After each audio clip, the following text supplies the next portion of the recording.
بسم اللہ الرحمن الرحیم، شروع کرتا ہوں اللہ کے نام سے جو بڑے مہربان نہایت رحم والے ہیں۔ جب آسمان پھٹ جاوے گا اور جب ستارے ٹوٹ کر جھڑ پڑیں گے اور جب سب دریا شور اور شیریں بہہ پڑیں گے اور جب قبریں اکھاڑ جاویں گی یعنی ان میں سے مردے نکل کھڑے ہوں گے، اس وقت ہر شخص اپنے اگلے اور پچھلے اعمال کو جان لے گا۔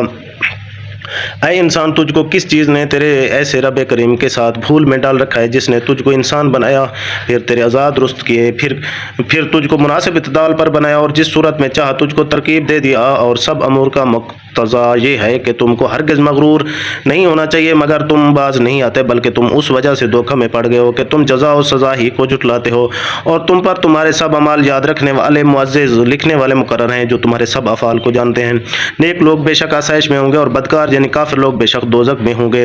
اور روز جزا کو اس میں داخل ہوں گے اور پھر داخل ہو کر اس سے باہر نہ ہوں گے بلکہ اس میں خلود ہوگا۔ اور آپ کو کچھ خبر ہے کہ وہ روز جزا کیسا ہے؟ اور ہم پھر مقرر کہتے ہیں کہ آپ کو کچھ خبر ہے کہ وہ روز جزا کیسا ہے؟ وہ دن ایسا ہے جس میں کسی شخص کے نفع کے لیے کچھ بس نہ چلے گا، اور تمام تر حکومت اس روز اللہ ہی کی ہوگی۔